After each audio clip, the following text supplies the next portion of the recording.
Hello mga churs! Welcome back para sa part 2 ng video series na 3-term school calendar. Ang video na to ay pinamagatang Policy Guidelines on the Implementation of the 3-term school calendar for school year 2026-2027. At honestly mga churs, ang guidelines na ito ang pinakamalaking structural changes sa basic education system natin ngayon. Dahil hindi lang simpleng pagbabago ng calendar dates ang pinag-uusapan natin dito. Kaya kung isa ka sa mga nagtatanong, ano nga ba talaga ang mababago? Mas dadali ba o mas magiging challenging ito? At paano maaapektuhan ang actual classroom implementation? Isa-isahin natin ang mga iyan sa video na to. At dahil napakahaba at napakadetalye ng guidelines ng order na ito, himayin natin ito step by step para madaling maunawaan. So tara na mga churs, simulan na natin. Short advertisement lang mga churs, bago tayo magpatuloy, available na rin ang ating 3-term LAC session guide. Ito ay complete package na may ready-to-use 3 PowerPoint presentations para sa teacher orientation or LAC session tungkol sa policy na ito. Kasama na dito ang mga reports, templates at iba pang reports na kailangan para sa LAC session implementation. Meron din tayong iba pang digital products tulad ng PMS Guide with Development Plan, NCOI Promotion Guide at iba pang LAC session materials.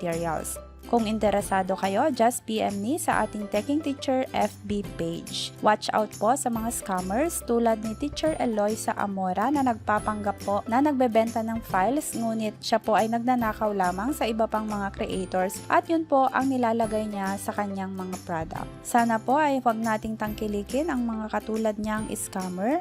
Maraming salamat po.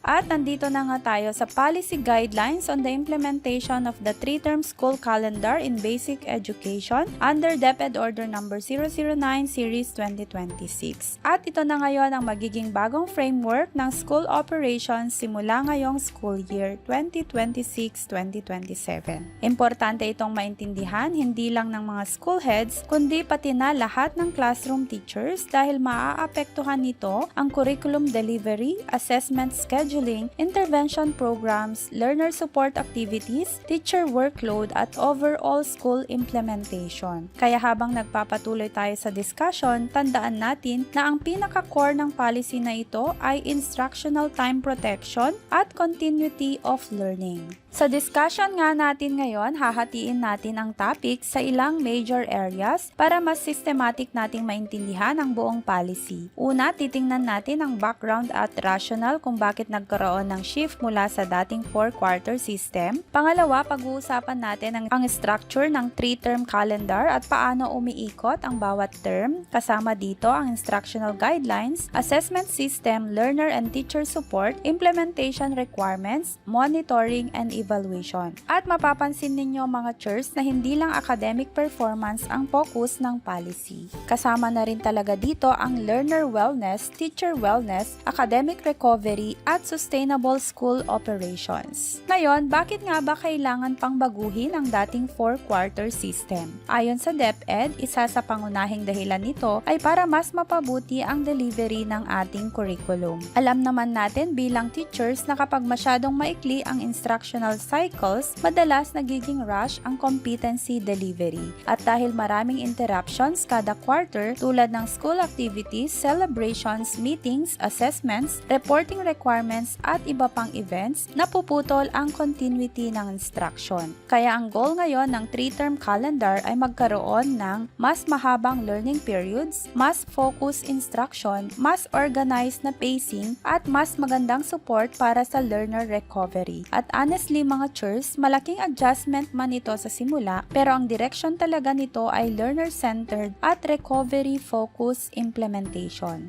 Narito umano ang mga challenges in the 4-quarter system. Isa sa mga major concerns sa lumang system ay iyong frequent class disruptions. Bilang teachers, alam natin ang reality na minsan nagsisimula pa lang magkaroon ng momentum ang learners sa lesson, biglang may interruption na naman. Dahil dito napuputol ang learning continuity, nagiging compressed ang instruction at minsan naghahabol na lang tayo ng competencies. Isa pa rito ay iyong limited time for remediation at enrichment. Kapag masyadong mabilis ang pacing, iyong learners na nangangailangan ng intervention ay minsang hindi nabibigyan ng sapat na oras. At syempre, tumataas din ang pressure para sa mga teachers. Kaya sa bago umanong structure, gusto talagang bawasan ng DepEd ang unnecessary disruptions para mas maging tuloy-tuloy ang teaching at learning process. Ngayon naman, ano ang mga benefits of the 3-term calendar? Una, mas hahaba ang instructional periods at napakahalaga nito dahil magkakaroon na ng mas sapat na panahon para sa competency mastery, remediation, intervention at enrichment activities.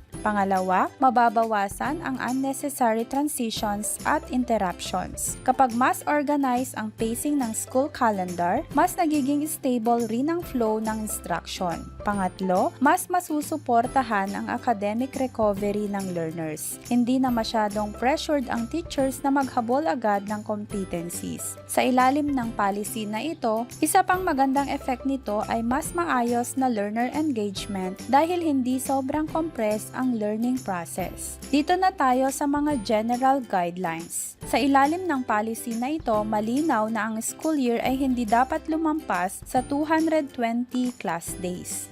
Nakasaad din na ang opening of classes ay hindi dapat mas maaga sa first Monday of June at hindi lalampas sa last day of August. Pero higit sa scheduling, ang pinaka-importanteng principle dito ay instructional time protection. Ibig sabihin, lahat ng school activities ay kailangang nakaayos sa paraang hindi maaapektuhan ang actual classroom instruction. Mapapansin din natin na kasama sa considerations ang learner wellness, teacher wellness, at continuity of learning at balanced school operations. Mas systematic at mas organized na ngayon ang implementation framework. Ngayon naman, titingnan natin ang overall structure ng bawat term sa tinatawag na 3-term school calendar. Bawat term ay may tatlong major blocks: opening block, instructional block, at end of term block. Ang opening block ay para sa school readiness at preparatory activities. Ang instructional block naman ang core teaching period kung saan nangyayari ang actual curriculum delivery, at sa dulo ay ang end of term block kung saan ginagawa ang grading reports, wellness activities, at professional development sessions. Napakahalaga ng structure na ito dahil nililinaw nito kung kailan dapat ginagawa ang bawat school activity.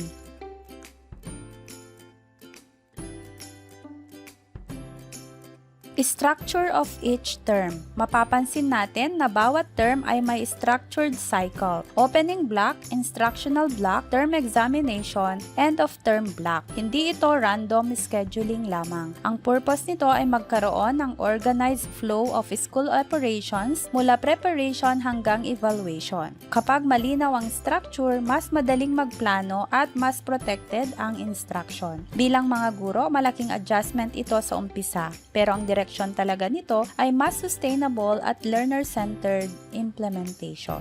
Pag-usapan naman natin ngayon ang opening block. Ito ang pinakaunang phase ng bawat term at nakatuon nito sa school readiness. Dito ginagawa ang learner at parent orientation, BOSI assessments, health screening, language mapping, at collection ng school forms and data. Sa madaling salita mga churs, ang opening block ang nagbibigay ng organized start sa buong term. Instructional block, ito naman ang pinaka-core ng buong system. Dito talaga nangyayari ang actual teaching and learning process. Kasama rito ang competency delivery, assessment, remediation, at intervention activities. Napakahalaga ng instructional block dahil dito nakasalalay ang mastery ng learners. Kasama rin dito ang aral sessions na tatagal ng 30 hanggang 60 minutes at maaaring gawin 2 to 4 times weekly pagkatapos ng klase. Ang goal nito ay masuportahan ang learners na nangangailangan ng additional intervention. At mahalagang tandaan na protektado dapat ang instructional time sa phase na ito.